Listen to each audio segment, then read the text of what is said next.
Broadcasting from the stages of London, this is Musical Talk, the UK's first independent musical theatre podcast.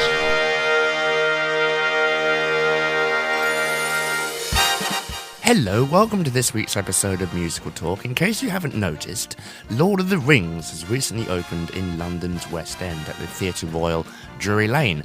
And Tim, Dom and Kate, Dom's girlfriend, and myself were lucky enough to witness the performance this week, and we will be featuring a section where we are in the theatre discussing our views on it.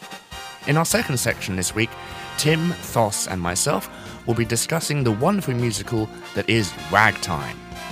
So, without further ado, let's transport you to Middle-earth, also known as the Theatre Royal Drury Lane, to discuss the huge musical production that is Lord of the Rings.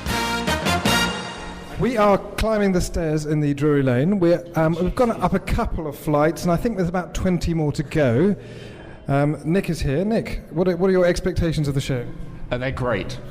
They're very great expectations, but I'm afraid we're not seeing that. It's some other English work of literature. Okay, that's another flight done. Dom is here as well. Dom, your views?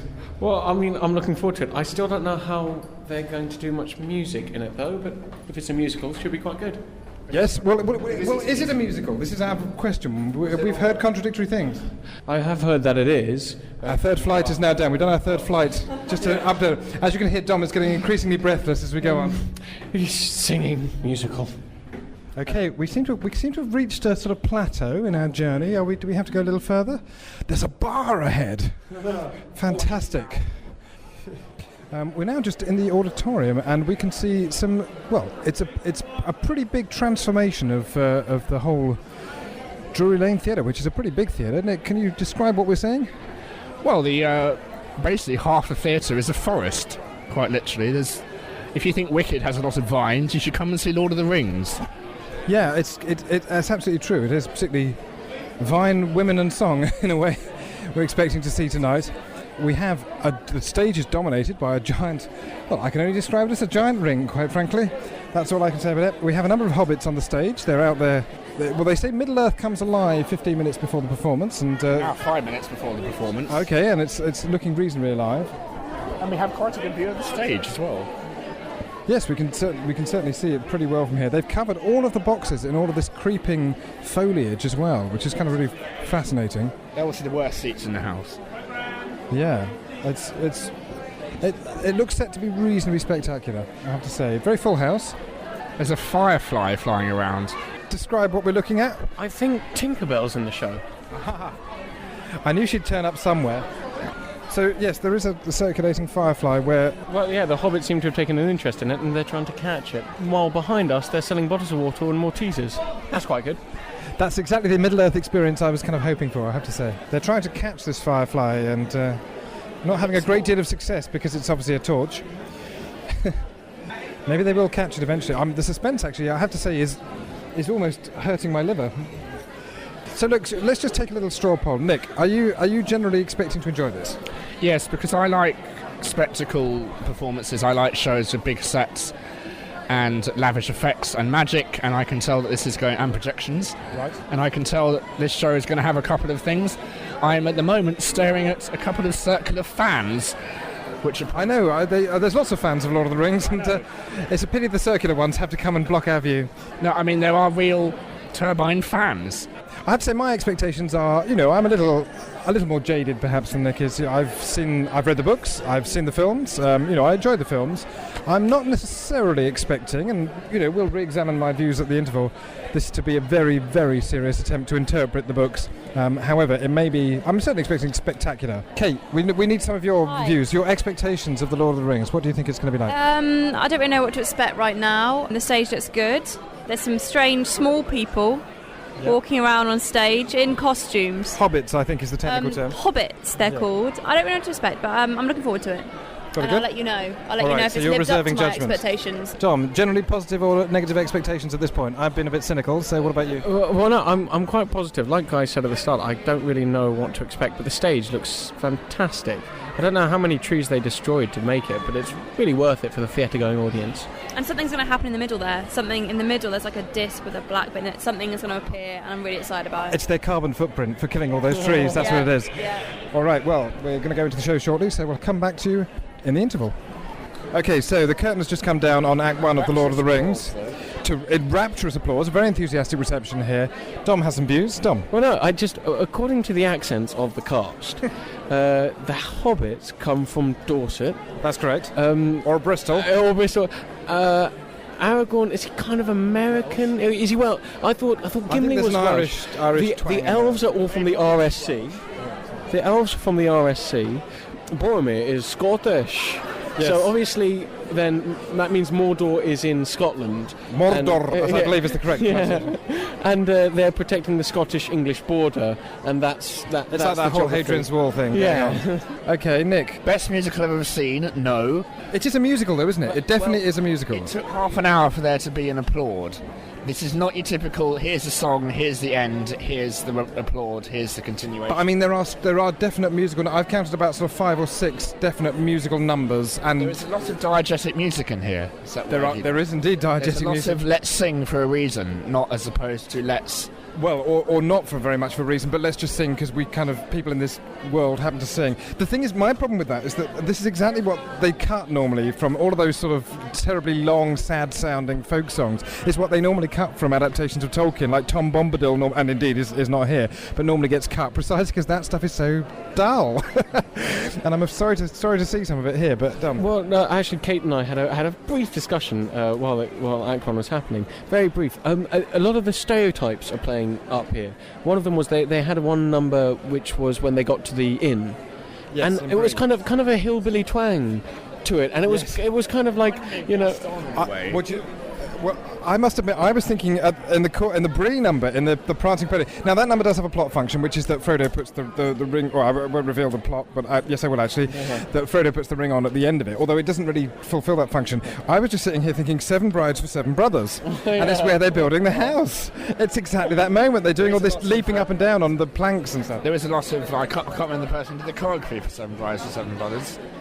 No, I can't. But there's a lot of his stuff in there. Lots of leaping off benches and things. It's very sort of masculine, folk, athletic type of choreography. It's good. The audience liked it. Some things. I mean, I must admit, I came in a little cynical. I came in a little cynical, and I'm afraid my opinion has gone down during the course of this act. The good things, however, are that the stagecraft is extremely impressive. And I have a lot of difficulty working out what's happening. Someone's time. No, well, I'm not surprised, to be honest, because they're racing through this extremely complicated plot at a rate of knots, with just like 1 or 2 lines given to concepts, and it's giving it a tremendous flatness. There's sort of the rapid delivery that they're doing is just really making it impossible to do any sensitive performances. And there's a lot of kind of the Brian Blessed school of portentousness going on, I think, you know, with these very pompous speeches. Elrond, the leader of the elves, every R is and it's all just a bit much. I think it's a little. I'm finding it a little much. However, we should say the stagecraft. Well, that was a thing called the Balrog, and I'm not surprised you didn't quite get. It's a very impressive, a very impressive effect. But that was a thing called the Balrog at Khazad Dûm, which I've read the books, as you can tell, listeners. That sort of doesn't quite kill Gandalf, but then again kind of does. Well, anyway, we'll see. The Council of Rivendell, they've repeated there's a famous Ralph Bakshi animated version of this story, which he only ever made half of, actually. And the Council of Elrond, the Council of Rivendell, which it's just... It starts in the silliest way with everyone going blah blah blah blah blah rhubarb rhubarb rhubarb, and they suddenly just sort of try and recover from that. And I was having a jolly good giggle, I'm afraid. Sorry. Yeah, no, I just on that again. The number there was for me what I've dubbed the supercalifragilisticexpialidocious bit, where they had a bit of choreography when they're all in one big line there, and that was the Bree scene, wasn't it? Yeah, the Prancing Pony. Yeah, and I just thought, oh, is that popular now to do this kind of really hectic, but in many ways just minimal hand movements. On the beat, quick beat. I have to also channel the spirit of Thos for a moment, because I think if he were here, one of the things he would be saying, well, he wouldn't enjoy it, and I'm afraid these are all the things that he likes least about Tolkien. So I think he'll be glad that he didn't come. That there's no humour, and the humour that is kind of a little bit leaden, frankly. And that seems a very, perhaps slightly unfair thing to say after they've gone to all this effort. Most of the humour I remember in the film comes from the love of food for the 2 hobbits. It was always those two with the comedy. Yeah, I mean, it's not okay. Look, I mean, it's not a barrel of laughs anyway. The Lord of the Rings, but I felt that because he's giggling throughout the whole performance. I'm afraid there are just too many moments of just sheer campness that I just cannot quite get over. My major problem here really is just the decision to have done it. And in a way, you know, I full marks in a way for doing it, but it shows up how difficult it is. You know, there's just so much plot already. So, and then they add these numbers as well. And what the result is that you just end up cantering through this plot just with these tremendously fast delivered dialogue that gives you no room for sort of sensitivity or emotion or anything like that. It's like reading the book by flicking the pages and just skimming it. That's the problem. Yeah. How many of Tolkien's lyrics are there in this score? I'm not an expert, and so I can't be certain, but I certainly... We didn't have The Road Goes Ever On and On, did we? Or did we have that early on? I think they've adapted some of them, as far as I can tell. We haven't... I think Gil-galad's coming up in the second half, so I don't think they're all... I mean, quite a few of them are definitely not. Like, the number that Arwen sings is definitely not a Tolkien lyric, as it were, you know, it's not by him. Any of the Elvish chants and things, do we have any of those? Well, they're in Elvish, so I'm afraid that's a little bit... My Elvish is a little rusty these days. Speaking of the elves, they seem to be doing a lot of hand gestures, and I can't quite figure out, are they actually doing sign language, or have they invented a... It's very camp, isn't it? Yeah, I don't get that. I could understand. I actually think it would have been quite nice if they were actually signing. You know, that would have been quite a nice... It might have been a touch, yeah. You know, but right now, just kind of... they're just leading, you know, signalling the audience way too much just by having that. I must admit, I'm not buying it, I have to be honest. We just talk about the design. I think the Lion King is a bit of an influence here, with the circles being a main motif. We're quite high up in the theatre, ladies and gentlemen, and we have a good view looking down on the stage, and there's lots of circles on the stage, and they look like the inside of tree trunks, don't they? Yes, I feel the urge to be positive about this, because I think it's the hydraulics are very impressive, and what they're making them do, the computer control is very smooth, it's very neatly done. You can imagine just why they needed these 6 weeks of tech. Projections are being used a bit less than I expected, although I'm not missing them dreadfully, but we can't, or it's possible that we can't see from their angle, but also they're being used for reportage, which is good, and I wish they were using them more, because there's a lot of reportage and quite a lot of slow dialogue. Actually, having complained about the speed of the plot, there are moments of very tremendous slowness. What do you think of the score? Formulaic. Actually, for me, I found some of the songs... I know it's hard. I can see why you'd call it a musical, but for sometimes, I actually think the time we better spent without some of the songs, I won't say which at this point in time, I want to see the next two acts, but without some of the songs, and just giving that time to the dialogue, to the plot line. I'm very... I mean, I like musicals, but I'm very strongly in agreement with that. I think that's... Unfortunately, it's the desire for spectacle. I'd have liked some more spectacle. We did have a bit of good spectacle, which was kind of a conflation of the Weathertop battle, which they actually just reset to Bree, which was fine, where the hydraulics went mad. Let's say what happened at the end of the first act. We're not going to give much away, but the whole theatre fills with smoke, doesn't it? Well, I saw Slava Snow Show about 10 years ago, and the whole theatre filled up then with like absolute loads of ticker tape, and I'm afraid they haven't equaled that effect this time around. What's the effect meant to be symbolising? Basically, it's loads of sort of ash and cinder and stuff. We're the sort of, not the cracks of doom, because that comes later. I'd be interested to see how they top it. Yeah, it was quite choking. We're very high up, so imagine what it's like for the people down in the stalls. Yes, I mean, they mostly did it with just a stage smoke. Yeah, well, actually, there were quite a few fans operating, and this theatre has no air conditioning, so that was quite nice. Yes, well, I was grateful, although it didn't give you the sense of heat coming off the magma. No, quite the opposite, in fact, wasn't it? Okay, Kate's over here. You're enjoying your ice cream, Kate.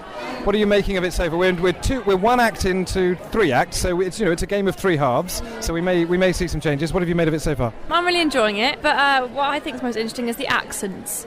So I know in the film the orcs were Cockneys, but in this one it's interesting. You know, we've got a few Scottish accents. Everyone's from Dorset, which is very interesting. So yeah, I'm looking forward to. Do you think this is playing to the Dorset crowd well? Well, probably I'm the only Dorset crowd member in the audience, but it's playing extremely well. I'm interested to see in the second act about the orcs and how they do that. Hopefully it won't be contemporary dance battles. It looked to me like we've had 3 orcs on stage. The one that had stilts on, and the ones that were talking to Saruman. So what about that? Yeah, that was interesting. I'd like to see some more gory action. But yeah, I'm looking forward to it. At the moment, my half-time report is, or a third of the way in report, is too many static scenes and too much reportage, and at the same time too many numbers. And I'm not feeling like I'm watching the story. I'm feeling like I'm watching an interpretation of it. There are moments when I am quite bored because it's very hot up here, and it's nice to look at. But at some time you get bored of the scene to look at. So we should have gone to Sunday in the Park with George. Then we could have. It's hot up here. The audience are loving it, which is great. I was just about to make that point. There's a lot of young people in the audience here as well. Perhaps we should interview a young person, as it were, and find out. Young. Yeah, but you're not properly young. Well, let me ask you. What's your name? Kieran Baruka. Okay, right. So I've been taking notes through the show here. What are you taking notes about? I'm studying theatre studies at A level, so I've come here to analyse this play. As part of my course, I have my A level exam next week. Right. So, okay. So you're mugging up. Yeah, pretty much. Just writing all sorts of things about lighting, staging, effects, costume. What are you making of the whole thing as an experience? How would you review it? My biggest worry, being a Lord of the Rings fan when I first came here, was how they were going to convey the sheer size of everything. I think they've done it superbly with quick set changes, the use of costume, lighting effects, the song as well. I think has been very important, and yeah, absolutely fabulous. So pretty much a success. Brilliant. And the staging. What have you made of the staging? The use of the levels and staging has been, well, for me as a drama student, very, very symbolic. It's amazing how they've, made it look like it's been going around for ages with just 30 metres of staging. It's fabulous. Okay, good. We should hear from one or two. Come on, let's just get a couple of views. What have you made of the show? It's great. It really is. It's amazing. I like the windy bit. The windy bit at the end. Why? Because it cooled you down a bit. A bit more of that would be good. What do you think? Do you know Lord of the Rings quite well, Kieran? Yeah. So, we had the Balrog at the end of the first act. So what did you make of the realisation of that? Did people get what was going on? Nick didn't. Who doesn't know it. Oh, right. I knew it, obviously, as a fan. I thought you could create it as some sort of creature, not obviously evident. Demon that was killing him, sort of... Well, fair enough. That's about it. Yeah, exactly. So along the lines.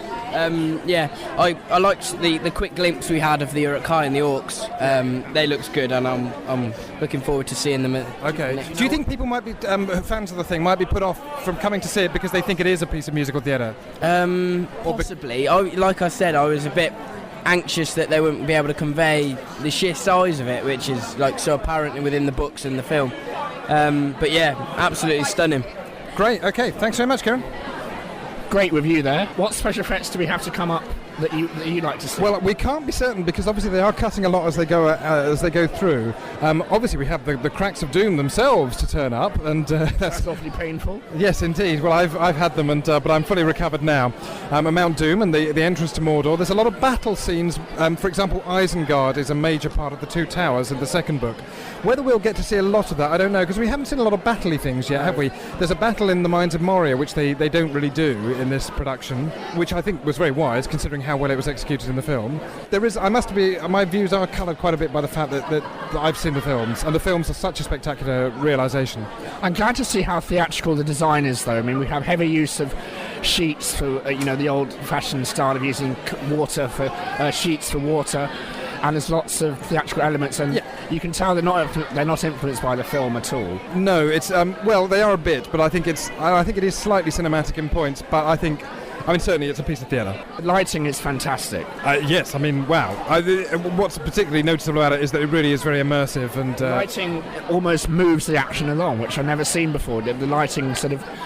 And if you notice, the turntable is moving, the lights are going in the other direction, so it's hard to see that the turntable is actually moving. It puts Les Miserables to shame, really. This. Yes, well, I think it's certainly influenced by it, but also, yes, I think it certainly is considerably more sophisticated. I can't remember the last time I've really seen the sophistication of stage control on this scale. Possibly never, actually. I don't think I've ever seen anything. That's what a lot of people are saying. They've never seen anything visually amazing as this show. Well, I have seen things that are kind of nigh on, but I haven't seen precisely these sorts of effects.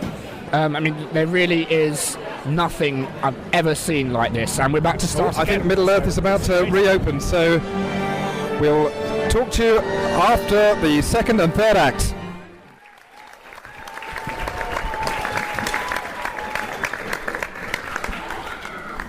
Well, there's the kind of reception you're getting here. Just in between Acts 2 and 3 now of The Lord of the Rings. An orc has now broken into the level of seating where we are. If you listen carefully, you may hear some screaming. I think their job is to prevent people actually leaving during this rather short interval. So we'll have to... Very handsome orc, clearly. Anything to add to what we talked about in Act 1? Well, I mean, the fighting with the orcs... It was contemporary It's dance. contemporary dance. The orcs aren't as gruesome as they are acrobatic. I said earlier, would the orc battles be contemporary dance? And they were. They had to be brilliant in a way, because there aren't that many of them, are Wait to there? see I mean, they haven't got blood. like thousands of CGI orcs, the way the films did, so they've... There's 9 of them instead of being 9,000, which I expect. We did get some comic relief, I'm glad to report. We got from Pippin and Merry and Treebeard. We got a good... I mean, they summarised that plot. I think they managed to concatenate Helm's Deep and Isengard all into one single The second sequence. one about 35 seconds. Yeah, but actually that's pretty good, because I think that if you're not going to be able to stage battles clearly, which you can't in that sort of way, then it's wise to kind of just not have too many, because there's a lot in the books. I did think the battle run went for twice as long as it could have. I think once we saw what was happening, they sort of... Yeah, it did sort of slightly bother me that it was possible to take Isengard with about 5 flags. That was the bit that slightly bothered me. That was all you needed, the military strategy. I've written some other things here, actually. Earlier on, at the beginning of Act 2, we go to Lothlorien and we meet Galadriel, who undergoes her test and diminishes and passes into the west and does all that stuff. Well, she doesn't pass into the west yet. Some strong Eurovision hints, I thought, in her number. I suppose, well, actually, I thought she was... I thought after The Lady of the Lake, it was quite difficult to take... We're beginning again, I'm afraid. So I'm afraid we have to go for a bit. We'll get back to you after Act 3.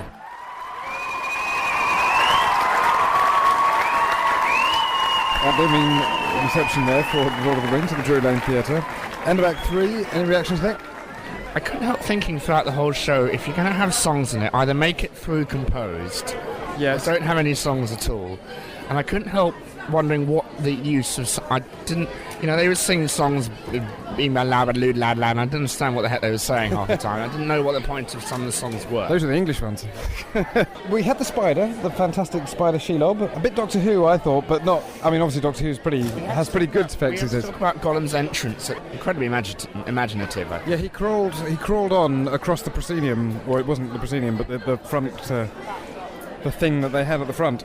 It's got a round of applause. It did, yes. One of the things that was particularly impressive about, and again, just going back to the technical stuff, the fact that those hydraulics were going up and down, there was some really split-second timing there. Was it Laura Michelle Kelly as Galadriel, having to really time her jumping from one block to the other, and very, very neatly done. I was very impressed by the split-second timing on those. We had a bit more, I thought, moments of genuine sympathy as well from Smeagol in the second half. Between Frodo and Sam, they had a little moment. I thought the little song was very nice. Smeagol was British and Gollum was American. Yeah. In his voices. Yeah, that was. We had this whole interesting sort of where they had to split across the two things.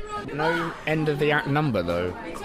No, I didn't think that was missing. To be honest, by that time I was pretty much ready to the whole thing to finish. A bit like the movie, it had 18 different endings, and you just... Well, they cut, thank goodness, they cut the whole Saruman Sharky stuff, they cut all of the Return to the Shire. I mean, I'm glad there's a lot of stuff that they could have done. They even cut some of the latter stages of Mordor on that final battle. We were lucky enough to, after the show, find a member of the ensemble, and we asked him some questions about getting used to the technical set. Hydraulics, well, we've been in since January, really, haven't we? So it's been quite a few months, really. So you started in January and then, gosh, so that's been quite a lot of rehearsals. Yeah, 3 months, a lot of rehearsals, a hell of a lot. It's a very, very technical show, as you can see. So safety is, is one of the most important things. How long was it before you actually started to actually rehearse stuff with the hydraulics? We actually came here, because when they fitted the stage up, we actually came here and we did a lot of work actually on stage for 2 weeks, and then we returned to the rehearsal room and started again there. So it's just to get a feeling of the stage and any problems and that sort of stuff. Not to hold us up when we come to text, really, so we can whiz through it. Did it whiz through in text? Was it reasonably smooth? Really, really, really good. Better than what we thought, really. And the choreography, was that long rehearsal period before even... Yeah, very creative process. Yeah, very creative. There's lots of elements of modern dance. Very modern dance, very individual sort of character. We do a lot of improvisation type things brought into it.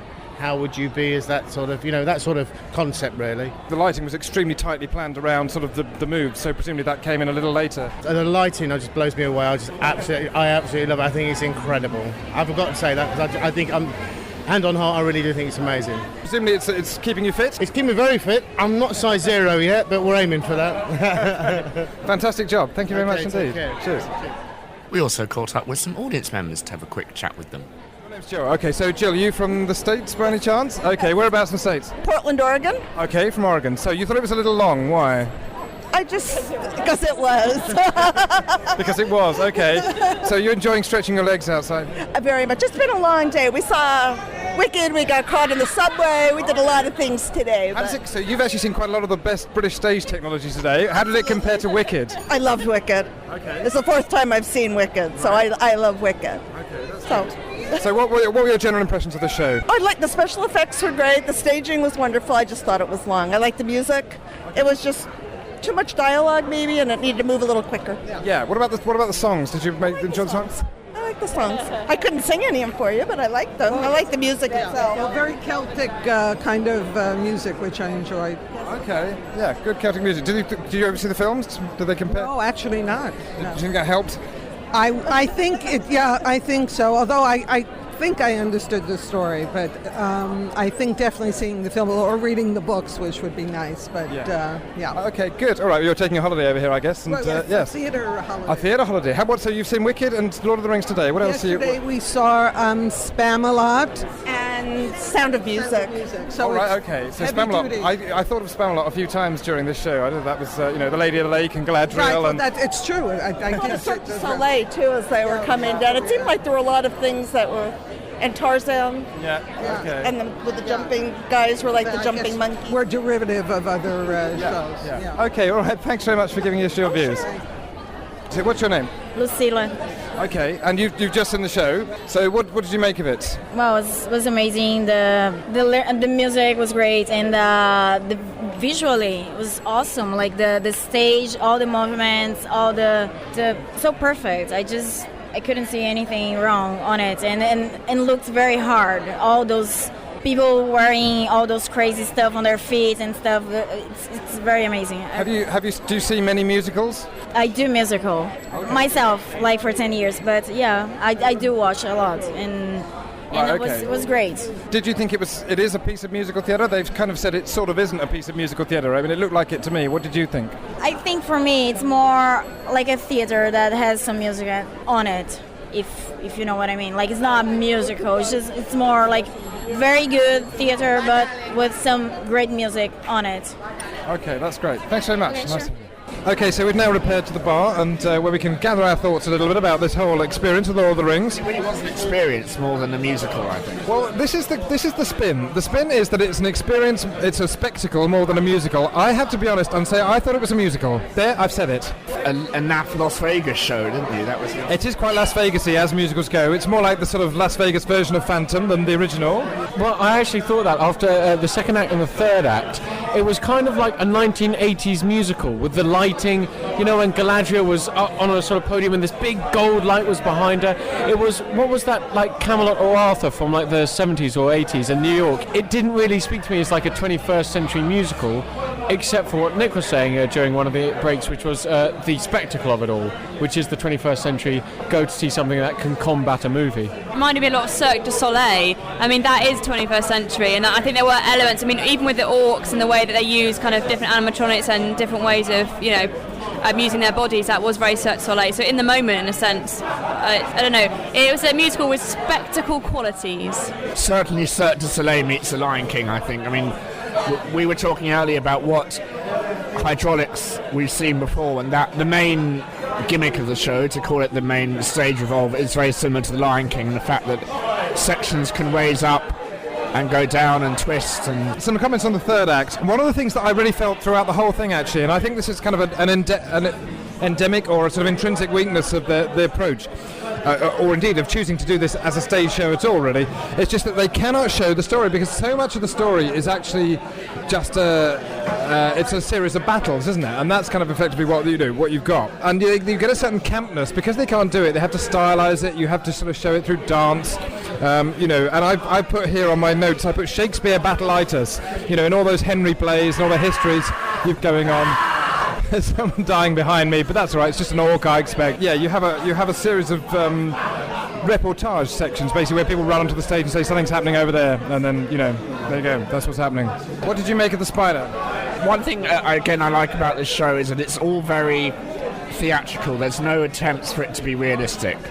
And you could plainly see the puppeteers controlling the spider, And of course the lighting helped immensely, and I can't remember the bit. They did a little bit of trying to disguise those guys in like a blackout, and it didn't really. I don't know if it came off. I don't think. I think you're meant to see them though.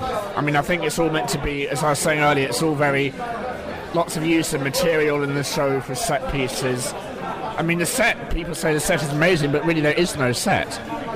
There are no set pieces on stage. It's just platforms that go up and down. Yes, well, I mean that's definitely a set. I mean that's kind of pretty big set. The set's going. One other crit I had of the third act was that they had this Lothlorien song that Galadriel sort of sang. That I don't know why it was there really. What was it there? Anyone? Any theories what it was there for? Sharp Laura Michelle Kelly's voice.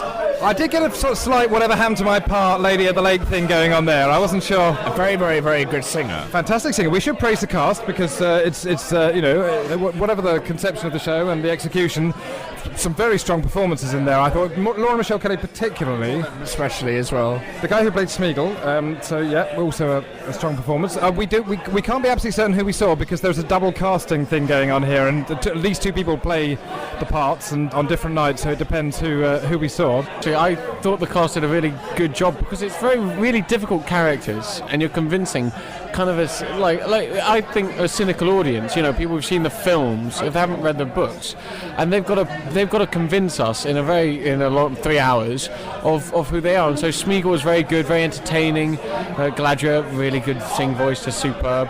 I do want to say about the spider though. In the show I was in and the Minac 4 years ago, we had a spider around the same size.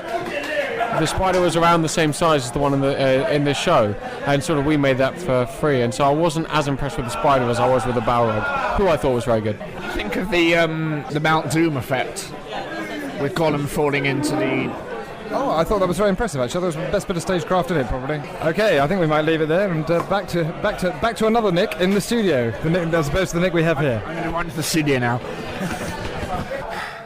Okay, if you want more information about Lord of the Rings, you can visit www.musicaltalk.co.uk, and on the episode page for this episode, you will find a link to the Lord of the Rings website.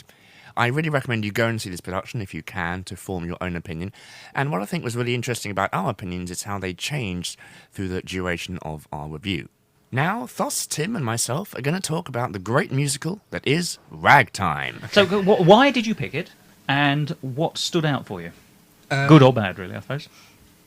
Listeners of the show will know I'm a big fan of William David Bron, who is the orchestrator for Ragtime and Wicked and Mary Poppins and Miss Saigon and Witches of Eastwick and Oklahoma and My Fair Lady in South Pacific. And quite a lot of stuff. Yes. Interesting that it's the orchestrator rather than the composers. I also like the composers. I like Stephen Flaherty and Lynn Owens, famous also for Seussical and Once on This Island. But it's really, for me... Which only played once on this island.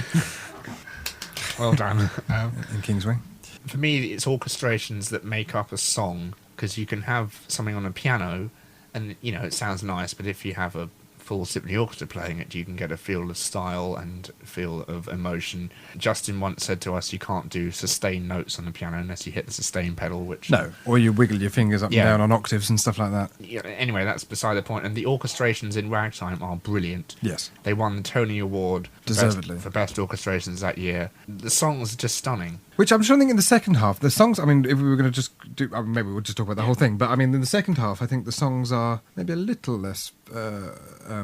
It gets very dark in the second half. Yes, that's right. I mean, in the first half, you get things like new music, you get things like... but it all comes back in the second half very effectively as well. Yes, I mean, it's starting to integrate some of the material, so you get things like Coalhouse Demands. And you got that one motif which is littered throughout. And Atlantic City's in the second half. Yes, isn't it? which is, and also Atlantic City is a song I like. Then it goes into the Buffalo Nickel Photoplay Inc., which is another good song I like. Actually, there are a lot of... I mean, this is a very obvious observation, but there's a lot of upbeat ragtime tunes. You tend to think of the second act of Ragtime as you say, as being where it all goes dark. But you need the breaks between... You've got the baseball game, you've got Buffalo Nickel and so on. Atlantic City, which it's gliding in the second half. Yes. What do you know about it, Thos? Tim and I saw it together, and indeed a friend of ours was in it. So he was playing Tattoo, was it? Tate, yes. So Tate. Yes, he was playing a potato, and very good. Playing Spud. I remember enjoying the baseball number very much. I remember not liking the nights. I think it's the Sun remembers going to see, was it Goldman speaking? Emma Goldman, the night that Goldman spoke in Union Square. I didn't like that number. No, I'm afraid that is the only thing that... It has a good jazzy bit in it, though. Oh, poor young rich boy, and then it has a rather rude word, doesn't it? Yes. But masturbates for a vaudeville tart. That's correct. Yes. Does it say botheration? I think I have to be honest though. One of the things, I mean, I knew the novel actually before I saw the musical. And by the novel, Doctorow. E.L. Doctorow, and it's a very, very different proposition to the musical. I mean, I think Ragtime works very well if you know the novel. If you don't take Ragtime the musical as a serious attempt to adapt Ragtime, I mean, I have because it isn't. It's a new piece. You know, the fact that they make sort of that tiny reference to masturbate before. There's a whole scene in which the guy hides in a cupboard while Emma Goldman is there with the girl who's the lady friend of Stanford White, the girl on the swing. What's her name? Her. And yeah, I mean, it's considerably more involved than even the musical. Answers on a postcard to Musical Talk, Free Pros 20. But the Emma Goldman number begins. It was winter in New York as the snow began to fall. Yeah, and it's always trying. It's just a slightly contrived lyric. The sequence I like is in the opening. You got this whole, you got the brilliant 10-minute opening number, and that's the thing. Flatty and which is absolutely superb. Very good at his big opening numbers. Yeah, but then you have Goodbye My Love, Journey On, The Crime of the Century, What Kind of Woman, A Stetler's America, Success, His Name is Carlos Wilker, Getting Ready Rag, and Henry Ford, all in one musical scene, which is the way the whole thing is structured, really. You have these huge 15-20 minute sequences, then you have another 15-20 minutes, which is why... Sections. Which is why I like it. And it's a good way of actually keeping the applause back a little bit as well. Yes, but then you get a big applause. Exactly, yeah. Hopefully. Hopefully. Well, I think in this case, definitely. Yes. Although it didn't run for a huge amount of time, did it, in London? It ran for a bit, but to be honest, that was a smaller scale revival anyway. It wasn't the full. I mean, I happened to be, and one of my great regrets in life is that I was in New York in 1998 when the Sam Mendes Cabaret was running, and I didn't see it, and Ragtime had recently begun running. I think it was there in September. Didn't see that either. Well, I went to see the Seven Deadly Sins and Carmina Burana at the Lincoln Center instead. Which show really held Ragtime back? It was The Lion King. Oh, I see. It was released at the same time that won the Tony. Okay, right. Is the success of one show enough to stop another succeeding? Well, Ragtime flopped. It does influence where a lot of the money's going, I guess. Ragtime was a very, very big show. Yes. Big sets. Yeah. In Forbidden Broadway, it famously said, big as a barge, everything's large, la la la large. Yes. But the question is, if it's been revived so quickly, which of course it was both on Broadway and again in the West End, lesser productions, but obviously some people think there's merit to it. So was it considered a flop, or did it just not do as well as? Stephen Schwartz says it's one of the most best and important musicals of the 20th century. Agree. The London production was where they certainly spent a lot of money on it, but where a lot of that money went, visually speaking, was into the very large band that they had. So I can't remember exactly how many pieces they had in the 35 or something. It was a very, very unusually large size. Which it needs because of the orchestration. Totally. And it was totally justified, and it really worked. It needs a huge orchestra, doesn't it? Yes, unquestionably, which of course, that's what they provided there. The set itself, by comparison in the London production, a lot simpler. Very clever usage of that set. I thought the set design was really quite a masterpiece. They had a rising gantry and all manner of bits and pieces which used the space economically without... and whether actually, it was expensive, in terms of the main performance space, just chairs. Yes. And they used extremely, intelligently. It's like a workshop production. Well, actually, yes. I mean, but I admire that because I think, if you can Keeping it simple, if you can do a lot with things. not too much, I think you're really succeeding as a piece of theatre instead of trying to make a piece of cinema. So, like Sweeney Todd, this has proved that this is a musical that can work on a huge scale and also on a very intimate scale as well. Other than the orchestrations, but having said that, it is a ragtime piece, and the origins of ragtime is in these bars, and it's just on the piano. But there's some very nice piano writing and in the score I don't see why it shouldn't work, out of that context. Numbers I like, numbers I listen to again and again till we reach that day, which is a very powerful end. Yeah, that's sort of revivalist hymn. Also, protest song. Well, what is it you like about it? Is it the music? Is it the power? Is it the lyrics? What? I like emotional gospel music, and I think there's a bit of an influence of gospel in here, and there's lots of blues, and there's a huge, big choral ending where the orchestra just stop, and you just have this gorgeous chord progression, which always sends shivers down my spine. Sends shivers down my spine even, and it's just everything comes together. You have different motifs and counterpoint. It's all very powerful, and also numbers I like. Wheels of a Dream, which is the big. I know. I don't have clearly these are extremely brilliant numbers, but those are the ones that for me again, perhaps in light of the novel, felt just a little bit too musical theatre, a little bit too bombastic. Yeah. And the ones that I really went for are the sort of comic vaudevillian ones, such as, I mean, actually Henry Ford I think is a brilliant number, and the too baseball short. Game. Well, but actually, those sorts of numbers you have to keep short because that's kind of part of their punch. They are punctuation. And the baseball number and so on. But even the girl Henry on the Ford swing, is another one I would have Crime said of the that Century. I listened, and Crime of the Century is very good as well. But beyond that, I think the best number of all must be New Music, because it just takes this emotional journey out of this tremendously, simple material, which is the whole motif of the entire piece, the da da da dun da dun da da da dun.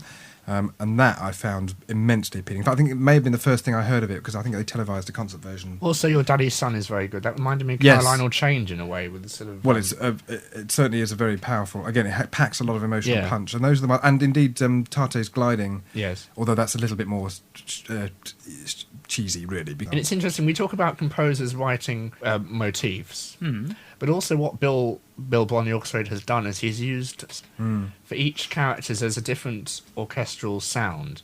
Like for Harry Houdini, you have the sort of circusy glockenspiel. Oh no, sorry, that's the girl on the swing. And the girl on the those chromatic runs. The girl on the swing has a sort of violin for her, and Tata has a sort of a clarinet, isn't it? Yeah, it's with the bent notes and this sort of klezmer style, and the klezmer as well. And it's interesting.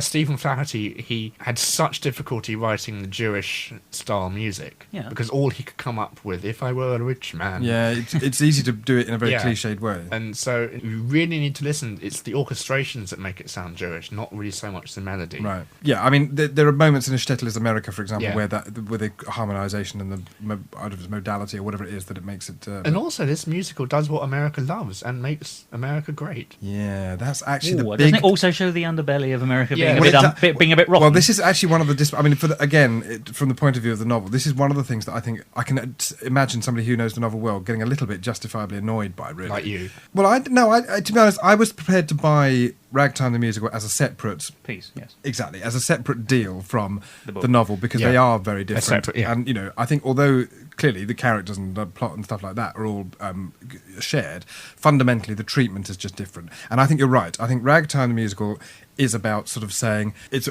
the land of opportunity, and Coalhouse Walker has turned, despite the fact that he ends up with a very bitter ending, it turned into this kind of, I'm a black man in America, but actually I believe strongly that, America... And that is treated very sentimentally and very uncritically, whereas in the novel it's a whole other story. His expectations of his rights come into conflict strongly with Willie Conklin. The dark underbelly of America is expressed when the immigrants arrive, and it's not what they expect it to be. They don't have china plates and don't have apple pie, and it's all... That's not really... Yeah, yes, it is. It is just... The corners are knocked off of that sort of environment in the musical. In a way that I think is totally in common with musical theatre practice, but yeah, I felt a little ambivalent about that. It is a cracking listen, almost operatic in its...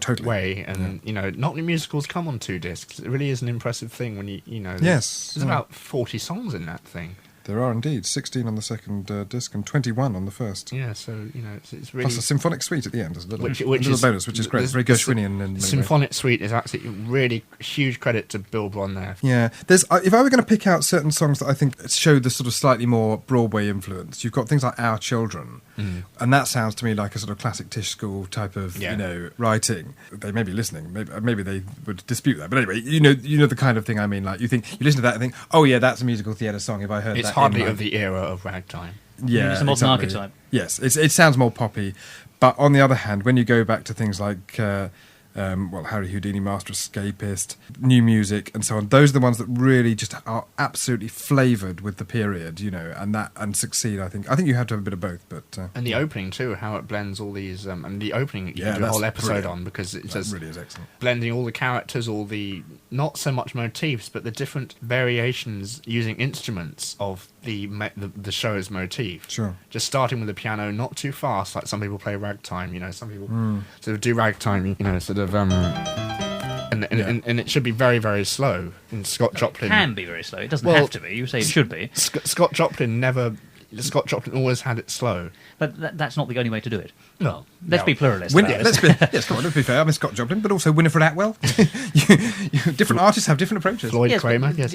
But I don't think you can just say because one person who's integral to the beginning one of the things that I do actually like about, stride and ragtime is the fact that you can be extremely fast ragtime. In fact, you can take it to almost an absurd degree. Yeah. And you can have, a sort of sense of the ridiculous, and it does actually... Like your Pretty Little Thing. It's like the whole sort of Keystone Cops type of, cinema, piano, and there's a sort of connection between... Diminished sevenths. Yeah, the old diminished sevenths. Yes, exactly, yeah. If you have any questions about this episode or any other, you can email us at feedback@musicaltalk.co.uk. Next week, we will be featuring an interview with George Stiles and Anthony Drew, the writing team of such shows as Mary Poppins, Honk, and Just So. They've recently been nominated for a Tony Award for Mary Poppins, which is fantastic. So do join us for that episode. We actually conducted the interview at the offices of Cameron Mackintosh in London. So here is a teaser interview, not with George or Anthony, but with one of the receptionists at Cameron Mackintosh Limited. Thank you very much for listening, and we will see you next week. We're here at the reception of Cameron Mackintosh. We're on our way to interview George Stiles and Anthony Drew, but we thought we'd have a quick word here with Andrew. Andrew works on the reception here at Cameron Mackintosh, and I just want to ask him what the experience is like of being here every day, dealing with presumably some well-known faces. Who have you met here? I don't think I've really met an awful lot of particularly interesting people like that. We get a lot of people calling in all the time, sort of just asking to speak to Cameron or something like that. Or we get people coming in to audition and so on and so forth. But basically, they're just ordinary people who happen to do interesting things. You kind of got to treat everyone the same, no matter what's going on. Presumably you have some techniques, people might phone up, be a bit cheeky and say, I want to talk to Cameron Mackintosh now, and it's really urgent. So do you have ways of dealing with that? Well, you put on your best receptionist voice and you say, hold on just one moment, and then you double check whether or not it's actually okay. Like, most of the time you'll recognise people who are calling in, you can kind of tell, and you recognise their names and so on. But you do occasionally get a few random people trying to talk to Cameron who have absolutely nothing to do with him whatsoever. So you basically just develop sort of like quick tactics for trying to get past things, just keep them talking long enough to try and find out what they want and so on and so forth. How does one audition here? Do they have audition rooms? Or?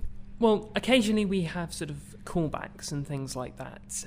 So most of the normal auditions are done sort of in theatres or audition rooms outside, but occasionally, because there's a bit of privacy here, we do have rooms where people can come in and audition and people can see them there. So it's quite nice. You sometimes get the strains of people belting out bits from Les Mis from behind the desk and things like that. So it's quite a musical place to work, funnily enough. Are people, so you get a lot of the music, presumably, is it sort of controlled and you have to sing stuff from Cameron Mackintosh shows, or are they a little bit more liberal about that? Well, to be honest, I don't really know how the casting process works to an extent. I think, I don't know really. I mean, I presume that in first round auditions it's the usual sort of 16 bars of something. After that, I think it's pretty much something from the show. Great, Andrew, thank you very much indeed for giving us your time. This has been a production of Musical Talk. Copyright 2007.